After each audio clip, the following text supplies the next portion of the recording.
Alaikum wa rahmatullahi ta'ala wa barakatu. Barkanmu da dawowa cikin wannan tashar tamu mai albarka a cikin wannan lokaci namu mai albarka. Jiya in ba ku manta ba mun tsaya akan bayani akan swing high da swing low. So insha Allah yau za mu ci gaba da course din mu akan daily range. So menene daily range? Daily range wani fuska ne da smart money suke kallon kasuwa. Inda za su sai abu za su siye shi cikin arha ko kuma in za su sai da shi da tsada. Kasuwa ba ta bayani ne wai tana tafiya akan demand and supply ko kuma support and resistance. Tana tafiya ne akan premium and discount. Idan kasuwa ana so a yi buy, so 'yan kasuwa smart money za su juya su duba su gani ina ne discount ɗin kasuwa kafin su siya. Ba sa taɓa siya a premium sannan kuma ba sa taɓa saidawa a discount. To ku biyo mu cikin wannan bidiyon inda za mu yi bayanin yadda za ka gane smart money, inda za ka gane smart money sun yi entry ɗinsu na buy ko kuma sun yi sell. Misali bari mu ɗauki swing. Dole sai ka yi amfani da swing kamar yadda nake ba mu bayani akan videos ɗin nan namu na baya na jiya. Nake mana bayanin sai ka san swing sannan za ka iya gane inda narrative ɗin kasuwa. Misali bari mu yi amfani da wannan swing ɗin gaba ɗaya ko kuna gani, sai nan za mu yi amfani da wannan swing high ɗin. So kamar yadda kuke gani in kuka duba za ku kasuwa tana uptrend ne, higher low, higher high, higher low, higher high, higher low, higher high, higher low, higher high. So kaga in ka zo a nan gurin kai ba za ka ce za ka yi against din trend ba, za ka bi trend ne. So abinda ya kamata kai a matsayinka na smart money trader wanda kake amfani da ICT trade, za ka nemi Fibonacci ka ɗauko shi sai ka ɗaura da low ɗin nan sai ka je zuwa high din nan. Kuna gani wannan 0.5 shine equilibrium ɗinmu na kasuwa, sannan 1 din nan shine premium ɗinmu kasuwa, wannan 0 din shine discount ɗinmu na kasuwa. To a duk lokacin da ka zo za ka yi siyayya, smart money suka za su yi siyayya, idan aka samu trend irin wannan ba sa taɓa siyan kaya duk da sun san za a yi uptrend, ba su taɓa siyan kaya a sama ba.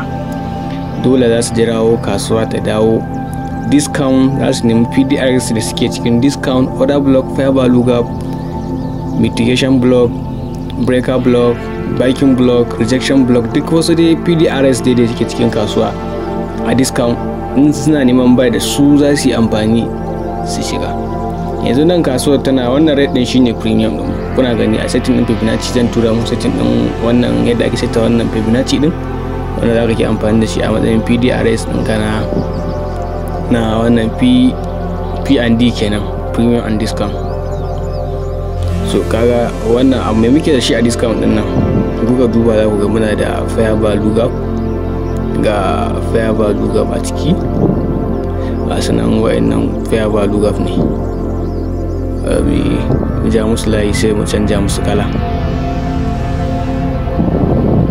musa kalar da zai fito sosai. Okay, wannan bai fito ba. Musa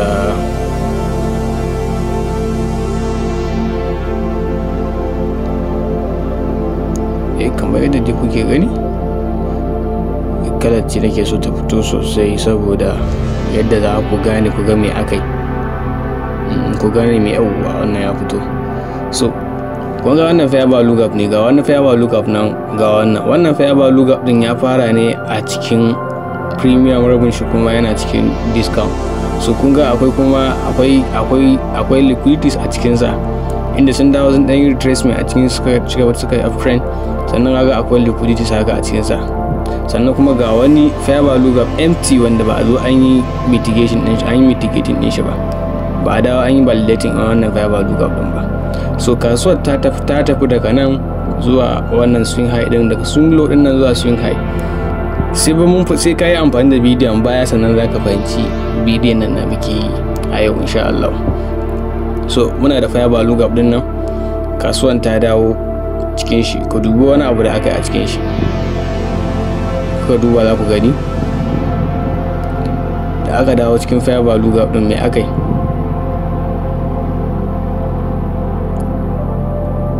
Kuna ganin kasuwa da kyau? Wannan shine swing din mu, wannan shine swing high din mu, wannan swing low din mu, wannan swing high din mu. Kasuwa ta yi delivering zuwa swing high, sai ta samu reversal, ta samu swing. Inda aka samu swing high na zai confirmation na reversal, an yi confirming na reversal, aka fara dawowa. Kasuwa ba ta interesting akan wannan week din liquidity, ba ta interesting akan week din liquidity. Wani zai ce ma akwai order block anan, amma but kasuwa is not interested at that order block ko wani liquidity ko wani wannan. Tana da interesting at buying. Akwai orders din smart money da suke zauna a cikin wannan fiber lookup. Akwai orders sosai wanda smart money suna amfani da irin wannan guri. Za su tafi normal, bayan an tafi a kasuwa za su dawo, su ka an tafi a saman nan, su za su zuƙo kasuwa ta dawo nan gurin, za su yi placing orders ɗinsu a nan. Duk su yi biyan bankuna waye za su sa orders ɗinsu a nan. Institution duk akwai orders in aka zo kaga na farko an yi typing ɗin shi a nan, wuce ba a yi typing ɗin 50% ɗin wannan order block ɗin ba. Bari mu gani, na farko ba a yi typing ɗin 50% ɗin shi ba. An dawo cikin shi aka samu rejection, aka ƙara yin sama. Kunga an yi sweeping wannan high ɗin. Abin da yasa ba a tafi an yi uptrend a lokacin ba saboda a dawo cikin 50% din sa ba a dawo CE din shi ba. To sai aka dawo, aka ƙara dawowa cikin CE din shi, aka dauki orders, aka sweeping wannan low din, da aka ƙara sweeping, aka juya, aka sweeping wannan low din, aka breaking din shi market structure. Kun ga an samu bullish tafiya kenan. Kuma in kuka duba anan gurin za ku ga an samu swing low aka samu. Da inda muke tafiya za ku ke gani ana amfani da swing low din nan, swing high, swing low, swing high. Wannan kaga an samu swing low a gurin nan wanda ya bamu confirmation na juyawa a kasuwa. Ga candle na farko, ga na biyu, ga na uku ana. Sannan kuma aka dawo ba a dauki low din nan na farko ba, aka ci gaba da tafiya. So da aka me target din kasuwa, last swing high. Last swing high da aka dawo, nan ne target din mu na kasuwa. Wannan shine target ɗinka na kasuwa last. Kun gani? So haka abun yake, dole sai ka san daily range sannan zaka iya gane inda zaka je kai trading ɗinka ko inda zaka place orders ɗinka. Kuma akwai maybe in orders ɗinka akwai liquidity a gurin ko wani abu. Yanzu muka ɗauka muka ƙara cewa to bari mu yi amfani da, tunda nan wannan shine last swing ɗinmu, bari mu yi amfani da muka ɗauko Fibonacci din mu ɗora shi a gurin last swing din mu, sai mu tafi mu kai shi swing din mu na ƙarshe. So kuna gani wannan da Fibonacci ake yi. In baka da Fibonacci ba za ka fahimci wannan abun ba. As you can see, bari mu zoom in din shi ya fito gaba daya.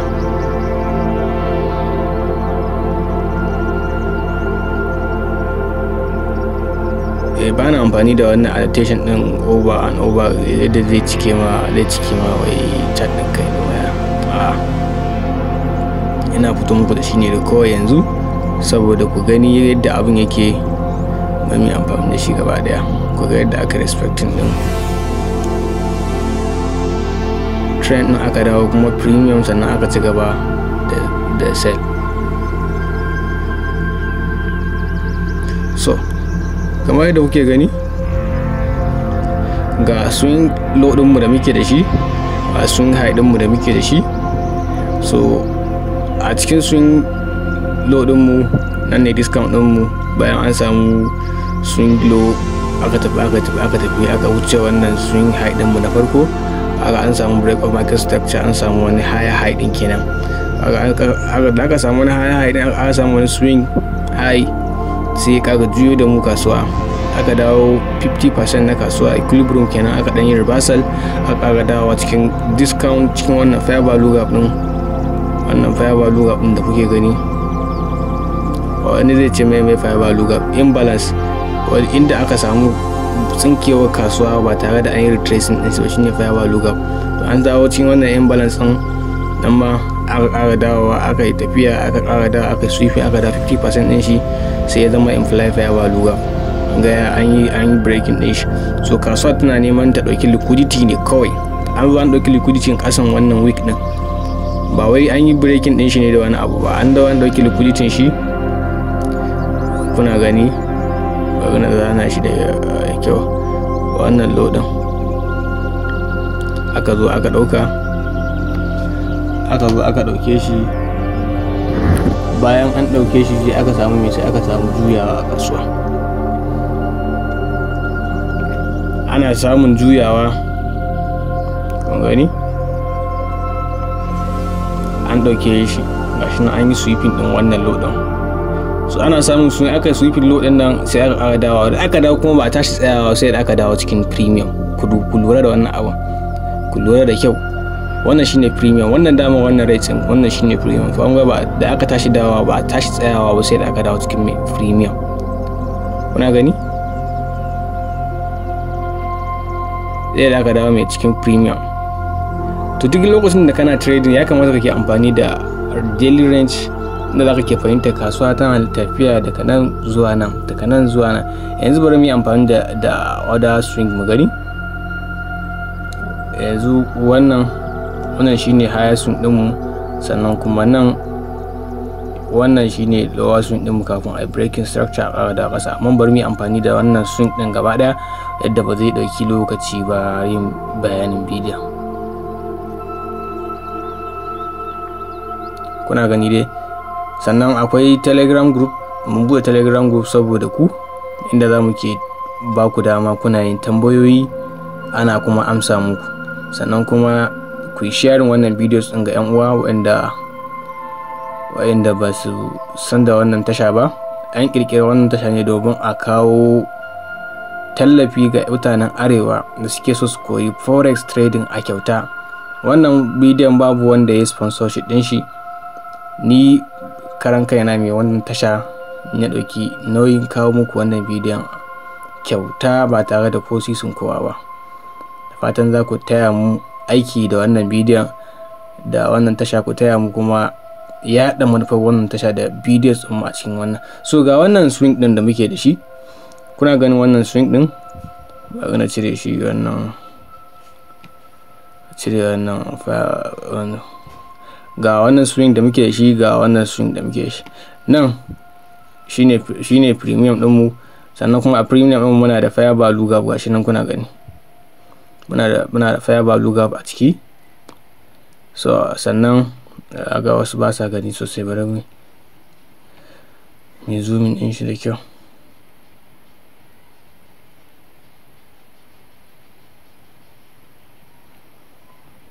Kuna gani?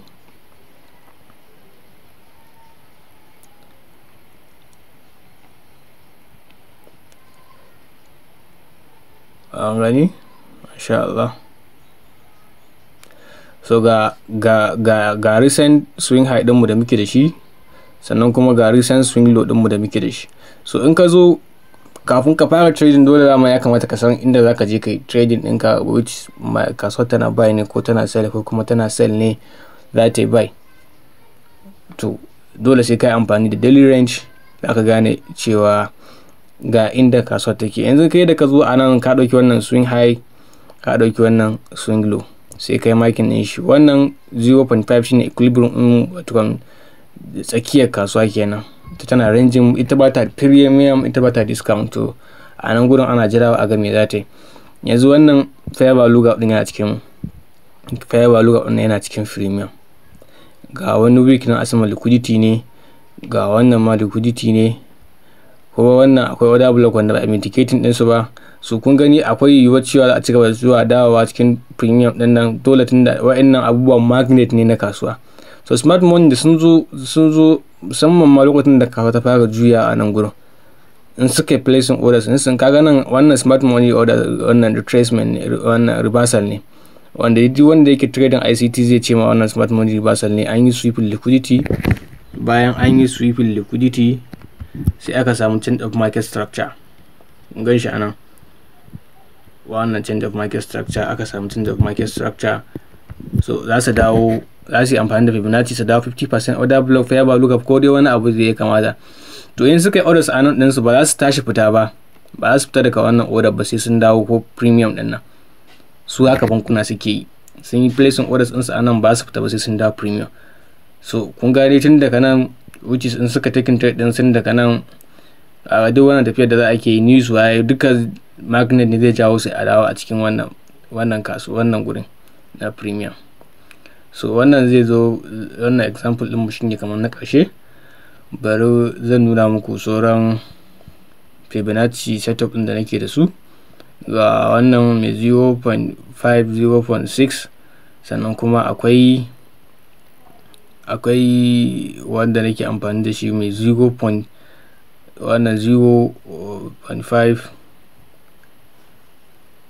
kawai 50% kawai, sannan kuma akwai wanda nake da shi again mai OTE wadda ICT Michael ya bayanin shi, wanda shine yake da 0.7% na discount ko premium lokacin da ka zo siyan kasuwa, OTE kenan.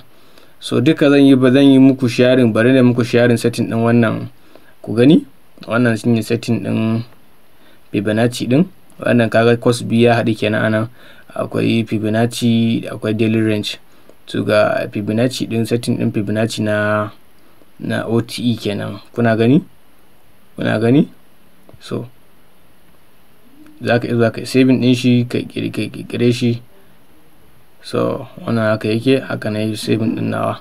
So abu na gaba shine bari mu ɗauki shi kansa wannan PDRS din, wato discount and premium, yadda mutane za su saita shi.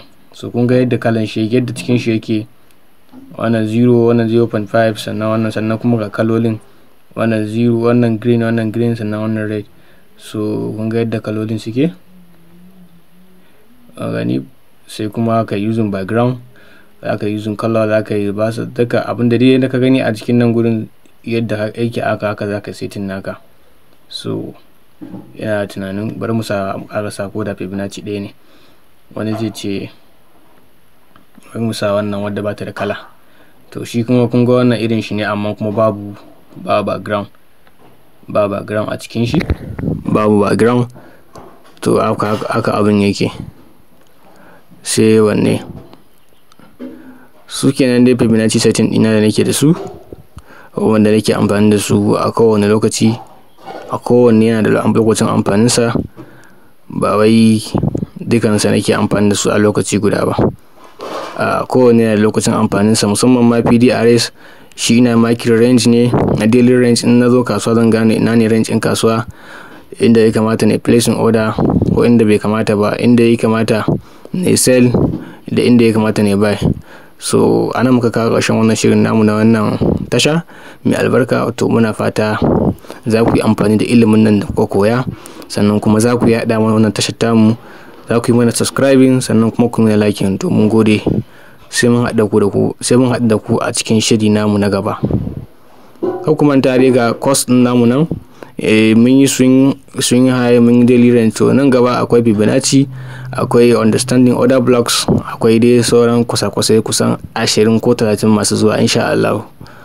Muna godiya sosai.